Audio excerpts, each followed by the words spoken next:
Well, good afternoon to everyone. Thanks a lot for having me here. It's a very great pleasure to be here. So my name is Andrea Marcelli. I'm from Italy, and I am a PhD student at Polytechnic University of Turin, and I'm also a security researcher at Hispasec, which is a Spain-based company. And I study machine learning, semi-supervised modeling, and at Hispasec I work on the Kudos project, working on new algorithms to catch malware, mostly Android malware. So today we will talk about the signature generation problem, the algorithm that I have developed, and the tool that I have developed, which is called YaYaGen. And then I will show you a fast demo, a quick demo, and some results. So let's start talking about the signature generation problem. And what is a malware signature? It's just a unique pattern that identifies a set of malicious samples. And the big issue with the malware signatures is that as malware evolves, new signatures need to be generated frequently. And there are mainly two types of signatures. There are syntactic signatures and semantic signatures. The syntactic signatures are based on text strings and binary sequences that are extracted from the binary. Instead, semantic signatures provide an abstraction of the program behavior. And from the industry point of view, the de facto standard type of signature that are used are the syntactic types, is the syntactic type of signature. And it's also where most of the research both from industry and academia focus on. Instead, in this talk, we will talk about semantic signatures because we believe that could lead to a vector detection system. And today's talk is focused on Android malware and YARA rules, but it's not to be seen as a limitation because the approach is very generic and can be applied to other operating systems and languages too. And just to note, and just a quick note, it's not a machine learning classifier. We're not talking about this. I love machine learning, I study it, but we're not talking about machine learning today. So why we need an algorithm to automatically generate signature? Well, the first reason is that we want to reduce the malware exposure time, because we want to detect a malicious sample as soon as possible. Then we want to automate a very repetitive task, and keep in mind that today, every day, an antivirus company receives from 20,000 to 50,000 new Android applications, and which is a very large number, so manual analysis is not an option. Then we have a goal, which is 100% recall and very high precision, which means we want to both lower the false negative and false positives. And finally, we want to save a lot of resources, and both in time and money, because generating signature is quite expensive and very time consuming. So today we'll talk about YARA. YARA is a pattern matching language used to write malware signatures. And it has been defined by Victor Alvarez, his creator, as YARA is to file what north is to network traffic. One of the main advantages of YARA is that it's fast. And it is the de facto standard type of languages that is used by the industry, the antivirus industry, to write signatures. So it's very widespread. And so the signature that you can write in YARA are mostly of the syntactic types. So you can write signature using textual strings and binary sequences, although YARA also supports semantic signatures if custom models are used. And this is an example of a YARA rule. In a YARA rule, there are three main sections, and the most important one are the strings and the condition. In the strings, you can place the binary sequences and textual strings. Instead, the condition is where the binary logic, the logic of the rule is placed. And there are also some semantic attributes. Today, we will focus on the condition section. Now, let's switch to the algorithm. Well, the algorithm that I have developed is placed within a pipeline that is very common to many antivirus companies. In this pipeline, the first step is the APK submission. Every day, an antivirus company receives thousands of new applications. And those applications are then clustered using several unsupervised techniques. I will not focus my talk on those techniques, but there are many. It's a very well-known problem both from academia and the industry. There are tens of different researches and solutions.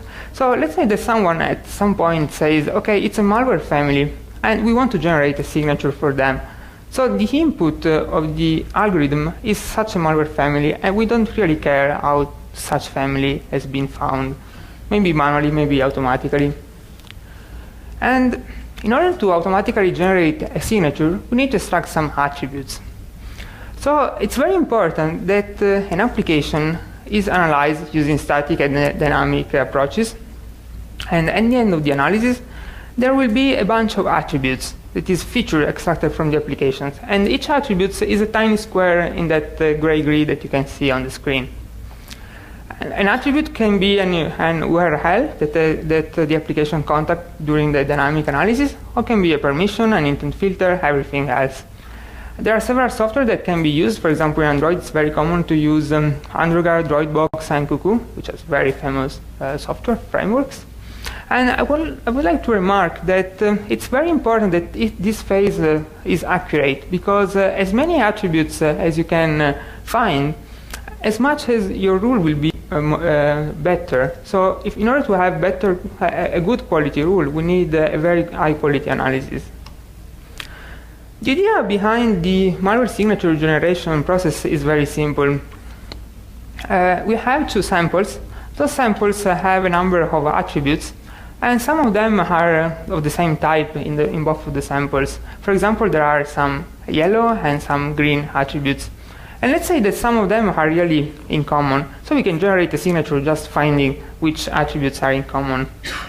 Although the real world scenario is much more complex, there is no unique pattern within all the samples in the same malware family. So it's very difficult to find a pattern, and actually a single pattern doesn't exist. So the goal of the signature generation problem is to find the subset of attributes that cover the entire malware family. And this problem, if you think a little, this problem is very simple to a very well-known problem from the literature, which is the set coverage problem. And actually, this is a variant. The creating malware signature is a variant of the set coverage problem. And unfortunately, this problem is NP complete, which means it's very, very difficult to solve it. But in our case, a dynamic greedy algorithm is enough to solve this problem. So we can actually find the needed signature using such a greedy algorithm. Although one of the main issues in automatically generating a signature is not actually generating it, but it's understanding if it's a high-quality signature. So the problem is to understand, evaluate the result of the automatic generation. And so in order to better understand it, I will introduce some formula. The first one is the normal form. So if we reduce each signature to a DNF, which means disjunctive normal form, it's much simpler to evaluate a rule. In such a normal form, there are a few clauses which are in OR, and each clause is made by the conjunction of several literals. And a literal is simply one of the attributes that we have extracted before. And so if we express a signature into the DNF, we can actually weight the values each single clause. So if you can attribute a weight to each single clause, we can say that a signature has a weight which is the lowest among the weights of its clauses. So we are able to understand, to give a score to a signature, starting from the score of the single clauses it is made of. And this process, this weighting process is the base of the evaluation system, because a rule that has a high score will be too specific. And too specific means will produce a lot of false negative, because it will not be able to generalize the detection to other malware samples. On the other hand, a signature which has a very low weight will be too generic, and this means that there will be a lot of false positive detections. Instead, what we want is to generate a signature between two thresholds, Tmin and Tmax. And we say that the signature that has a weight between these two thresholds is an optimal signature. So you can easily understand that in order to have a very effective weighting process, so in order to be able to effectively evaluate a rule, we need to assign correctly those weights, and that's the hard part. And also the way in which the attributes are weighed is very tight to the way in which Tmin and Tmax are set. Actually, I wanted the process to be automatic because this is a very crucial part. I don't want this part relies on the knowledge of the expert analyst. So one of the possible solutions that I adopted, is to start from existing YARA rules. There are a lot. There are entire repositories of YARA rules. Then, if you start from them, you can pass them, you can process them, and reduce them into the NF. Then it becomes a simple linear problem that can be solved through linear programming techniques like the simplex algorithm. And in the end, we will have an assignment of weights for each attribute, so that the 95% of existing rule sets are satisfied, and 95% of those rule sets will have a weight that is between the two thresholds Tmin and Tmax. Because why 95? Because some rule sets are so specific for a malware family that cannot be really used in the weighting process. So we will discard them. Okay, actually, when we implemented such a procedure, we were really able to generate signatures, but new problems arise. That is, when we generate some signature, there were too specific. The weight was so high that actually they were not able to detect other applications rather than the family that was used to create them. So we need another phase that reduces the number of attributes of a signature. And we call this phase optimization phase. Actually, the goal is quite simple. We need just to throw out some attributes. And we have two different solutions, the basic optimizer and the Eve optimizer. Well, actually, the basic optimizer is a simple, greedy approach to throw out some attributes in a random way. Instead, the Eve optimizer is a much more complex optimizer that uses evolutionary algorithms. And this is very useful because there are no written rules, but some YARA rules, some signatures are much better than others. And if you look at them, you can really spot them. Actually, so we try to encode such the knowledge of such a better rule set into some heuristics, and then these heuristics are used within an evolutionary algorithm to pick up the best optimization possible. And since it's a broad optimization, so it's not a very extreme optimization, evolutionary algorithms can be applied and can find a solution in a few minutes. So the entire process that I have described have been implemented into a tool that is called YaYaGen. YaYaGen is an acronym and stands for yet another YARA rule generator. And Yaya in Spanish means grandmother, and that's why there is a nice grandmother in the logo. And the idea of the tool is that the input will be a set of reports that are generated by the analysis process of the application, both statically and dynamically. And the output is a set of YARA rules that will cover the malware family. So if the malware family is composed by samples which are all similar between each other, there will be just one rule. But if they are very different, there will be multiple rules. So actually, the quality of the family is not very important. What is important is the analysis. The important part is just the analysis process, so extract as many attributes as possible. So what does YaYaGen include? YaYaGen includes two algorithms, the basic greedy implementation and an enhanced greedy implementation, which is called CLOT, which is a dynamic greedy algorithm, and two optimizers, the basic and the Eve optimizers, and some heuristics.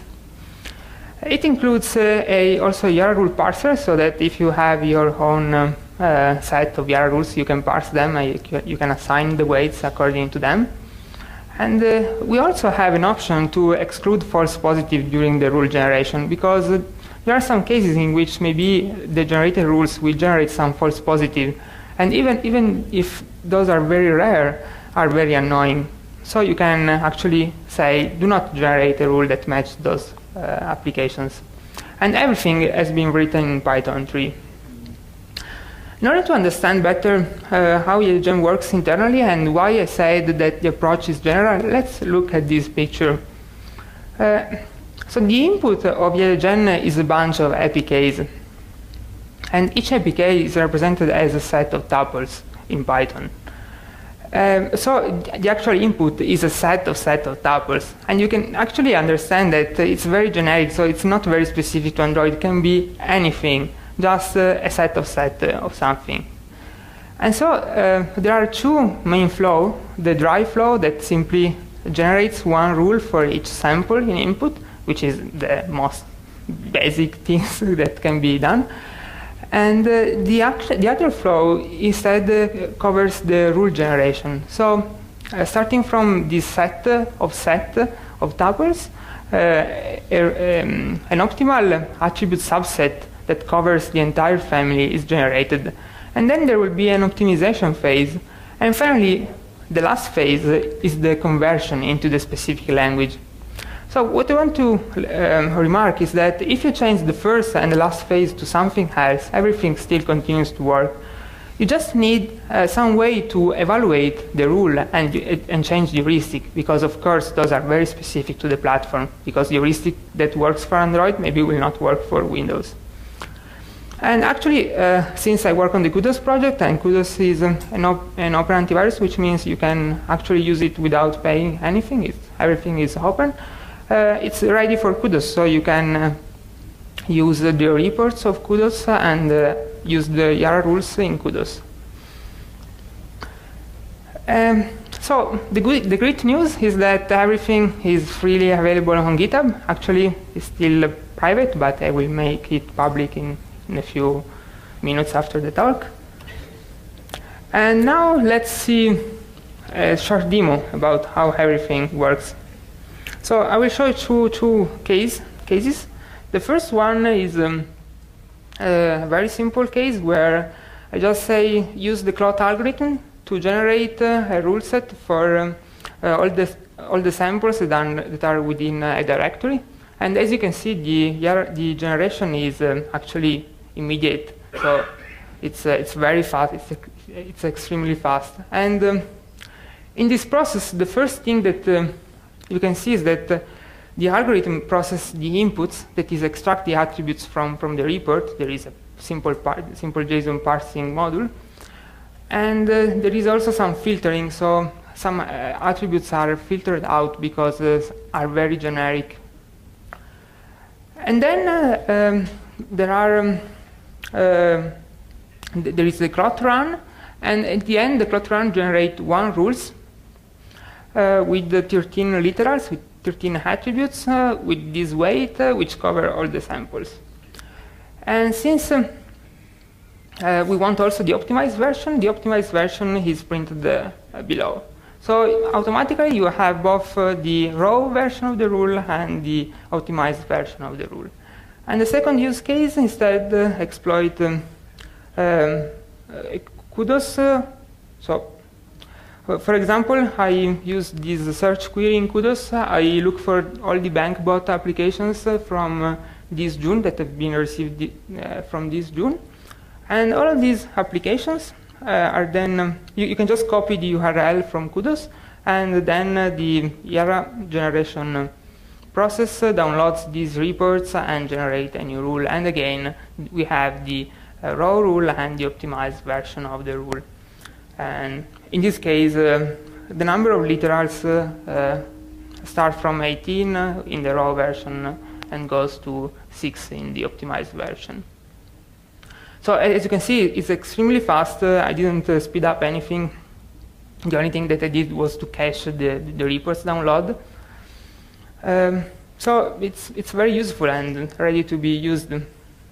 Now, let's survey very briefly the results. So I wanted to compare human-generated rules with automatically generated rules, and what I found out using 1.5 million, a dataset of 1.5 million applications, is that there was a huge improvement in the detections, ranging from the 8% to the 131%, with an average of 65%, without even generating a false positive. So it's a great result, and we are very happy about it. So, a few takeaways just to conclude. We have an algorithm to automatically generate YARA rules, and it works quite well, much better than human-generated ones. But of course, it's a baseline, so there is still room for improvement. Then we have several ways to include the expertise, the expert knowledge into the algorithm using heuristics or using existing rules. And it's very fast because the time required to generate a rule for 100 apps is always less than 5 minutes. Of course, it grows to up to 20, 30, even 1 hour if you give in input thousands and thousands of samples, but it's normal, and if you would have done it manually, it would have taken years. So we're working actually on a new version of YaYaGen, which is called YaYaGen PE, which actually targets Windows binary. I can just say that it works well, so you will soon have some news. And that's all. Thanks a lot for your attention, and if you have any question, please ask me.